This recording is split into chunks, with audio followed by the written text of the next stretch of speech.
What's going on, everybody? Welcome to another episode of What Are We Missing? It's the Chosen Ones, Wes, and my guy, Josh. The Chosen Ones is all about student athlete empowerment.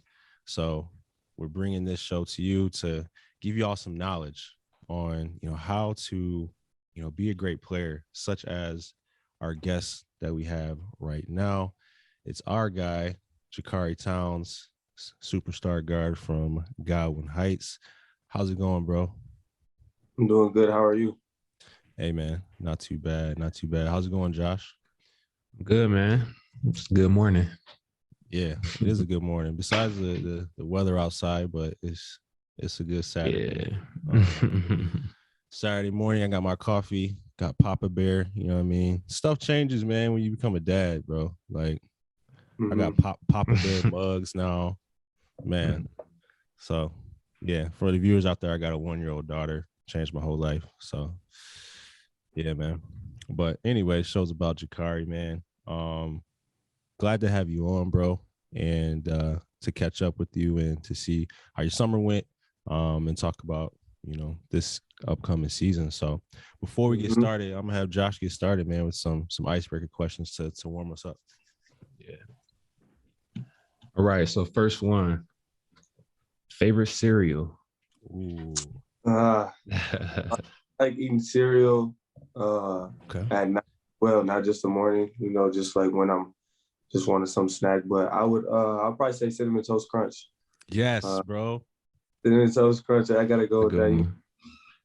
You got the cinnamon all over the. If it was plain, I wouldn't go with it. But with the cinnamon, it a little twist. So I have to be. Puts it on another level, bro. I love that. I love that. I would have to agree. What you wrong with, Josh? Reese's. Oh, Reese's. Okay. Cinnamon Toast Crunch number 2, though. Yeah. I can rock the Reese's too. So this is a candy topic. So Skittles or Sour Patch Kids? Which one? I'll probably have to go with Sour Patch Kids.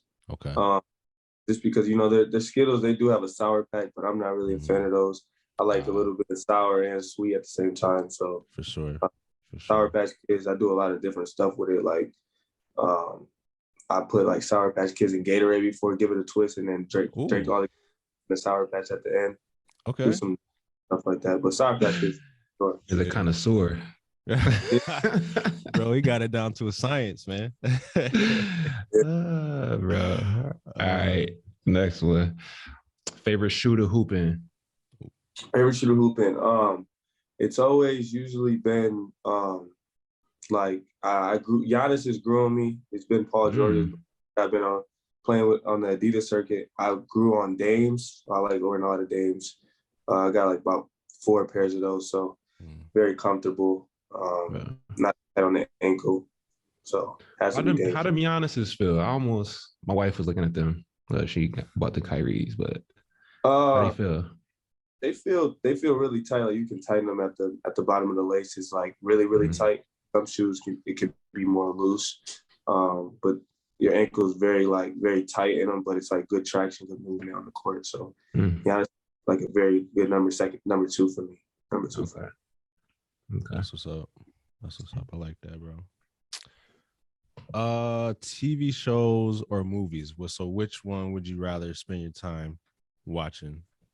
It's tough for me. I love watching TV shows like on Netflix, but whenever I want to throw on like a basketball movie, it just like I just want to have a good laugh or watch something that's longer, like for a short period of time.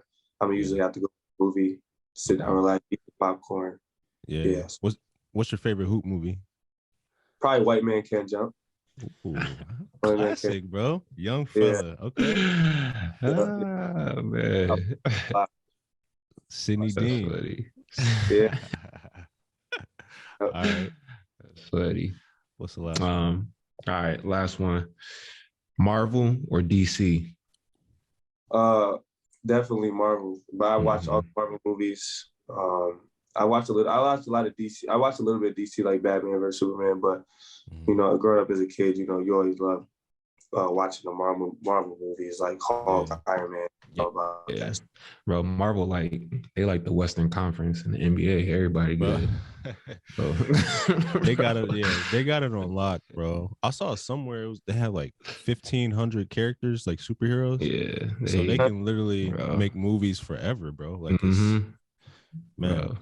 I would say Marvel too, but Batman is my favorite, like, overall superhero. But Marvel's definitely better, no doubt. Yeah. All right, good stuff, bro. Yeah, man. Let's move on to just, sharing your story, bro. So we want to get to know Jakhary, the human being, and really starting from the beginning, man. Your home life, your family. I know you have a little brother, correct? So yeah, share with us, man.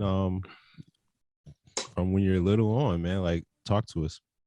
Basically, I grew up in Grand Rapids my whole life. Home life. I grew up in Kentwood area, in little townhouses over by it's by this Quick Stop and a couple other things. But grew up with my brother, my dad, my mom, and in a small little house. It was good for me and my brother because in that environment, which it wasn't too good, we got to really like learn certain things that helped us as we gotten older. By the time I was 4, I started started to pick up little tight hoops, like shooting little tight hoops in the living room. Always dribbling a ball. And one thing about it, my dad never like put a ball in my hand. Like, he let it come to me. So, and that was a good thing, knowing that he's not forcing you to choose the sport that he liked, because, my dad and my uncle both played basketball. So I like that they let me have my own choice. Like, well, we're not going to force you to play basketball. You can do whatever you want to do. We're going to support you in it. But it ended up being basketball, ended up being my passion. But home life was very good. A lot of family time, games growing up, building a connection, like, as a small family. I think as a small family, you get to like really like get to know each other really like well, and like learn how to like do things together. We did everything together as a family, like whether it's traveling, whether it's playing games together, watching movies, going out to eat. We really got to mold each other as we grew up. And then by the time I was, I think, about 12 years old, we moved into our first house. And I watched my mom like work her whole life to move us out of like a place where like we didn't want to be, because she worked her butt off like overtime to get us out of a place, me and my brother, where we could see better. Even though we were doing okay, we weren't in the best environment, but she brought us out of that, bought her first house, and it was a very exciting moment for us. So by the age of 12, moving to my first house, I was going to school at Excel Charter Academy, where my brother's at currently. In 13, I played middle school basketball at Excel. 6th grade, playing up against 8th graders. So that was good for me, because I think Excel prepared me for high school. And I was always, by the time I was 8th grade, I got into the weight room, just getting ready for varsity. But home life was always always a very good place I could call home. Like, it wasn't separated. We were all very together. Growing up, I had a very good life. Like, my mom and dad sacrificed everything for me and my brother. That's good to hear, bro. So yeah, man, as you kind of mentioned, you're spending a lot of time with family and stuff like that, bro. And I think that's amazing. And that's like really rare these days, honestly, especially in the social media world, where we're also disconnected even with the people that we're around, like in the same room as, you know what I mean? So share with us how important that was to you and your family, the time that you spent with each other, and how that kind of made you into the young man that you are today. Yeah, it gives us a cushion with each other, knowing that through anything, like we can be together, and know each other's like weaknesses and strengths, and knowing that we're going to be by our sides. Because I had a lot of friends that, you know, came from houses where like they didn't have that family connection, and school was their only way of like getting that family aspect. Like, and so like me seeing like my family together, like I was very fortunate to have that. And like we grew strength through everything, like basketball, sports, grew strength through everything. So having that was very important, and it still is important to this day to me. Like I take family like very seriously outside of like my home, like my grandparents, my aunts, uncles, cousins, everything. Because my family's not like huge, but we're like really close as it's like a small family. Like, so that's very important to me, because one day you're not going to be able to get the moments back that you have with them. So you share the moment with them. You're right, bro. You're right, bro. And speaking with wisdom right there. Man, at such a young age, bro. That's amazing. When I was your age, bro, all I wanted to do was kick it with the homies and see what the girls was talking about. But if I could go back, like, man, I would have spent more time with my mom, spent more time with my dad, little sister, just hanging out. You know what I mean? So it's amazing, bro. It's amazing to hear that from such a young dude, because I know that it has made you such a well-rounded dude, man. So it's gonna take you a long way. Yeah.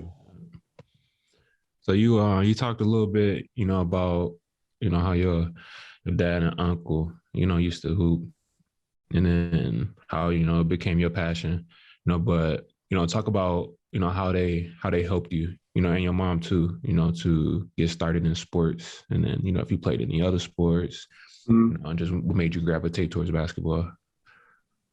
It's always been basketball for me. That's really been the only sport that I've taken seriously. Like, I really never really played anything else. It was always like that from the jump. And I took that and I just focused on it. And I had a plan with my uncle and my dad, and we just ran with it. And ever since, we've just been, you know, reaping the rewards like of the hard work in the gym. The money they put behind me to make me successful and what I wanted to do. And I think, like I said before, I think that would have been with anything. If I wanted to go play tennis, they would have put me in position to do that as well, not just basketball. My mom, you know, even when she was paying the bills, a lot of her money went into traveling for AAU, and all that extra stuff that comes with that.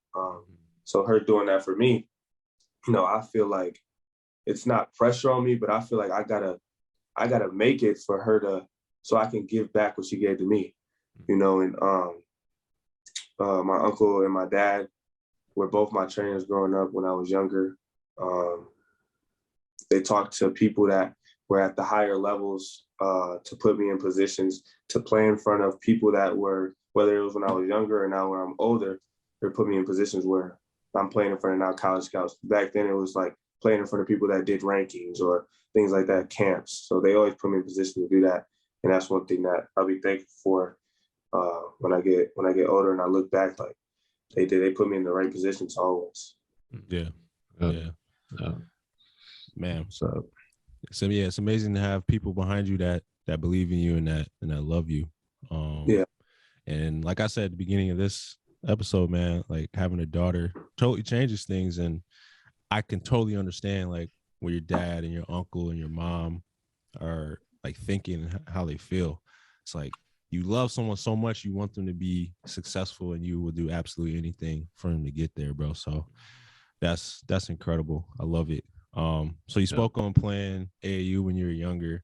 So you're in the spotlight at a super young age, bro. You know, I was seeing some highlight tapes of you. You were 3rd, 4th grade, playing with some really high profile people. So yeah, talk to us about that and how that kind of created, you know, that momentum for you, and to know. So when I was about 1st through 2nd grade, partly 3rd, I played with the Grand Rapids Vipers. My dad coached me in the city. And we were just, we were at the WAWM in high school. We would go there every Saturday and play either one game or play back-to-back. And we were just wrecking everybody that was older than us in our age group. So my dad and my uncle come together and they're like, well, we got to put him in a situation where he's going to be able to be known by the country and get his name out there. So that calls up Coach Francis. He's lived in Maryland. He was the head coach for the USA national select team in third grade. So he usually goes out and scouted all these players, the best third graders, best fourth graders. So my dad got in contact with him and was talking about my game, sent him some tapes like that my mom used to film. So then he fortunately let me come out on the team in Pennsylvania like 2 weeks, in the next 2 weeks. So then I go out there and like it's like the best third grade, like all the best third graders in the country go there. But I wasn't known at the time. I was just known for being in the city. My dad called him up. It was like, hey, I think he can go out there and play with you. So I go out there and, I kill it. Pennsylvania, going up against Canadian teams, everything. So after that weekend, I get invited to a b-ball spotlight camp in Maryland. My grandma lived down in Maryland, so I stayed down there with her. Family came down. And after that camp, I got top 5 in the camp. There was like 3 different trophies I got, and the rankings came out 6 months later. I was ranked number 9 in the country. So then on forward, it just took off. 4th grade, I came back, went to an MSHTV camp, and then I went to an MSE camp, and then I came back and I was ranked number 1 4th grader in the country, and I took the team in 5th grade. I took Bronny's spot in fourth grade, and they ranked me number 1.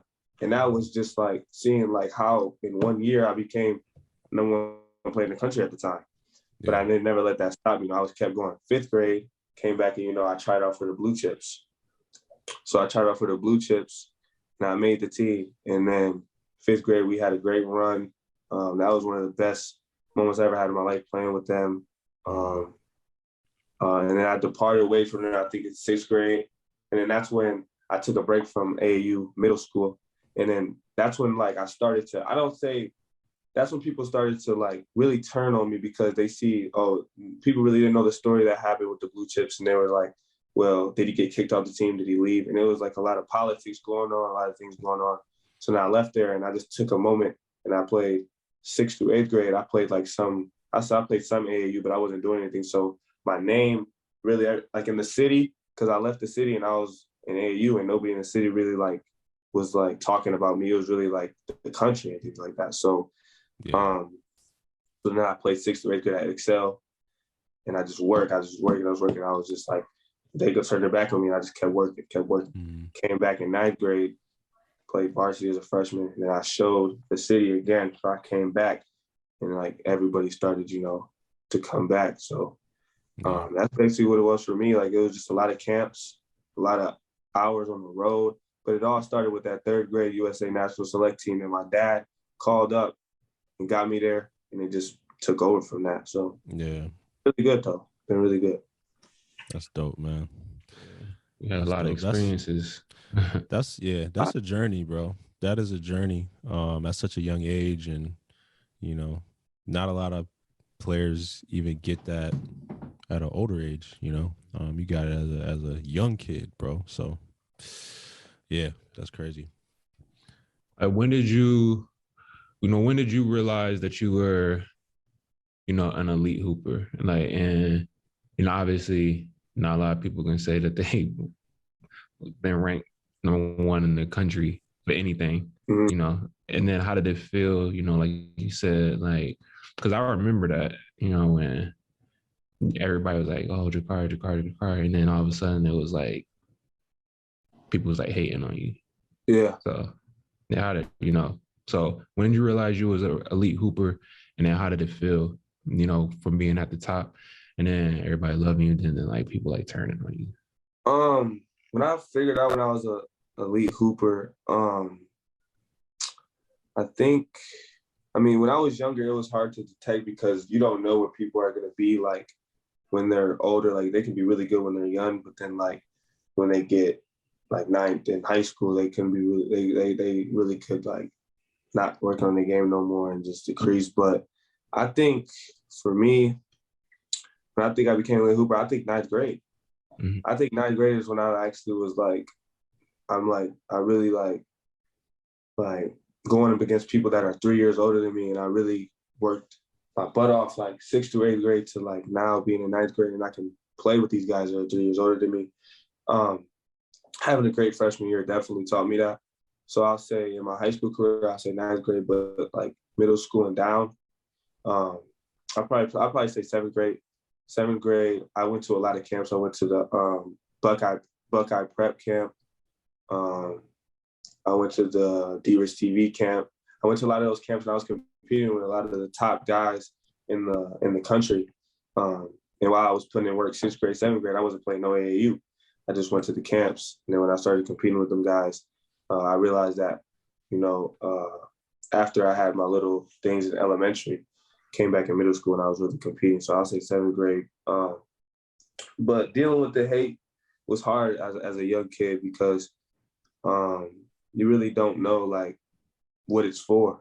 Like you just see like, okay, I'm just trying to be great at what I do, and I see grown men just hating, like just see like different comments and things like that. And like my dad and uncle always told me, don't worry about it, but it was just hard. Like, and now I look back at it and it's just like I really pushed through everything. Like I didn't give up. Like I could have just said, well, just skip the whole script and just threw it away. But I just had to keep pushing through. When people like wrote me off in my own city, it kind of hurt. Like it kind of hurt. Like I got more love like outside of the states than I did in my own state, and that was just like confusing for me. But as when you do something that you love at a high level, it just comes with the territory. Like, it's just what it is. Just what happened. So I was really the first one to get out of the city and go play like AAU at like the big stages. Like that's a lot of people tell me to be like, we weren't playing AAU before you went to go play with the blue chips and you went to go to these camps. We weren't doing that. They were still in the city. So my uncle and my dad were really smart for taking me out of the city and going to play at those high levels. And it prepared me because I was playing against the best competition. But the hatred, it was really confusing for me at a young age. I really didn't understand. Like I cried before like over certain stuff like that when I was younger, but yeah. And rightfully so. We all know though that, man, we people of faith in this room right here. Jesus, yeah, right? Yeah, he ain't get no love in his hometown, right? So I mean, I'm not comparing like you to Jesus or nothing, but like if he don't get love in his own town, like it's bound to happen to us, some of us, at some level, right? Mm-hmm. So and another thing, it's sad too when you have grown men hating on a child, you know what I mean? It's like we ain't got nothing better to do. Like we should be behind our kids, our youth, no matter what they do. We should be encouraging them, pushing them to be better, and because they're the future. You're the future, bro. So I think it's really sad. You know what I mean? Yeah. And rankings too. Rankings is like you said the word politics, and unfortunately, it's a part of the game. Politics, and it's what have you done for me lately type thing. So when you took that hiatus from AAU from what 6th, 8th grade or whatever, like it's bound to happen. You know what I mean? And so let's talk about that ranking stuff. And what's your advice to the younger players out there that's super caught up in these rankings? And because you've been to the top, you've seen it how it felt, and you've like slid and stuff like that. So what's your advice to these young cats out here? Be proud of rankings, but know that your spot is like there's somebody that's gonna come for your spot and they may like you better. Like it's based off opinion. At the time, like I had a lot of like reclass players coming to my grade that were really tall and like 6'6", and then they just, okay, we're putting them in front of him now. We're looking past the skill. So when you're younger, rankings feel good when you see them, but you just got to know never to, get satisfied with that, because rankings, honestly, they mean more to high. They don't really mean a lot, but in high school they hold a little bit more weight because that's when you're more prepared for college. But when you're younger, your spot's never solidified at that number one spot, but never get caught up in something where somebody has an opinion on you, because you only get to be able to your game. So, like my ranking dropped from 1 to like 17. So it was always in that mixed match area, but I never really looked at that because there's guys who've been ranked higher than me that I go out there and kill. And it's like, well, you can't really say anything about it now. It's just your opinion on who you think's game is better. Everybody has different rankings. Everybody's opinions are different. So just really don't never look at them. If you're not on there, your goal shouldn't try to be on there. Try to be the best you can be. So that's my advice. Yep. That's perfect advice, man. Just be the best you can be, stay in your lane, and just work, man. Just work. Yeah, so, what you looking forward to, in this season to showcase, like, stuff that you've been working on this summer that you want to showcase in the season and let everybody know. Yeah, I tried to work as much as I can in the summer. I had a great live periods with Team Rose on the Adidas circuit. It was a great time in them live periods, playing in front of college coaches. Traveling with my team in Chicago, taking the buses with them. But outside of not being in AAU, I just try to stay in the weight room as much as possible. Working on speed of agility. I'm at Alpha Humane Performance with David Dixon. Training there a lot with him. Working on speed and agility. Everything basically that's there. My defensive prowess has definitely gotten better, but I say my mentality and my experience is what I want to show this year. Like, knowing, like, having 2 years of varsity experience, you see different things. Like, coming as a freshman, you see the upperclassmen using their tricks on you. And now I just want to be able to dominate the game at a high level and know that I'm going to go in dominating, like, in, whatever my matchup is, whatever they throw at me, whether it's a boxing one, whether it's a, like, face guard, but not a boxing one. And my strength, I think I've gotten way stronger. I came in as a freshman on 115, 120. Now we're on 165, pushing almost 170. So I built 55 pounds of muscles over the last 2 years. But definitely I want to show my defense, because I think that's always been probably the first or the second weakest part of my game. Always working on my left hand, of course. Yeah. But defense, shutting the other guy's best player, shutting the other team's best player down while he can't shut you down is a big thing that I want to show, because it just shows domination, shows defense at the same time. But working on my hips, lateral quickness, that's just what I really been in at Alpha doing. Just being able to shut their best player down. So that's what I really been doing. That's what's up, bro. That's good, man, to see that you're still working to improve, no matter all the success that you had, bro. So let's talk about Godwin, man. And you guys had I thought you had a pretty good year last year. And I think in the playoffs, COVID kind of got funny again. So I don't think you guys are at your best. But yeah, talk about this year and what you're looking forward to. Yeah, like you said, last year we had a pretty good year. Went 10-1. We missed about 3 or 4 games due to our 3-week shutdown before we played South Christian. So we weren't able to get in practice together. But yeah, great year last year for me. I feel like average 20 and 5 and 4. I feel like I can bump that up this year to a 25, 6 and 6. I feel like I can do that. But I feel like a lot of people still didn't give me the respect I feel like that I deserve last year. Average 20 with a lot of the same guys in the city. But I feel like they kind of put them at a higher pedestal because they won games or had more games or had more success in the playoffs. But I feel like I had a great year. So I feel like my team had a great year last year. This team is very, like, collectively as a unit. Like, we are strong, have our group chats. We go out to eat. And I feel like a lot of players on this team are serious about the game of basketball. And I feel like in this upcoming year, I feel like we're a contender for regionals, districts, and I feel like we can contend at state for sure. I don't think, there's a lot of teams in the area or outside the area that can really stop us when we're at our best. Mm-hmm. We have about eight seniors coming back that were juniors last year. So we're still at full strength. We only really lost one senior last year. So we expect a back-to-back conference championship, and I want to get that district championship bad. I'm really mad about that, not having that district championship last year. So I want to go get it this year, and bring one back to Godwin for sure. My goal is to get these 2 district championships in my last 2 years and go 3-peat conference and try to win regional state is always going to be the goal. Mm-hmm. But yeah, we're going to have a very solid team this year. We're going to have around 22 games. I feel confident in all the games we have. Grand Haven's probably going to be our toughest matchup this year.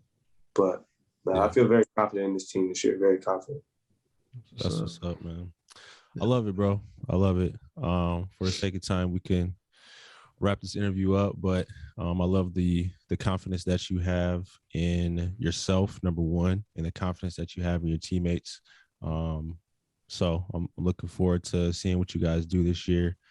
So appreciate you, bro. Appreciate you spending some time with us in your Saturday morning. I know Saturday mornings are valuable to people. So thank you for hanging out with us for a little bit. Josh, you got anything before we dip out? Oh, man. I just keep encouraging you, bro. I seen you since 4th grade putting in that work. So it's gonna pay off. So just keep doing what you're doing, my man. Yeah, appreciate you guys. Appreciate you guys. Yes, sir. It's the chosen ones, baby. We signing out. Josh and Wes, appreciate y'all. Make sure y'all like, comment, subscribe to the channel, and keep sharing it out. We're gonna be doing weekly interviews, giving y'all the content that not what you want, maybe, but what y'all need for sure. So we signing out, man. Wes, Josh, and Jakhary. Y'all take care. Peace.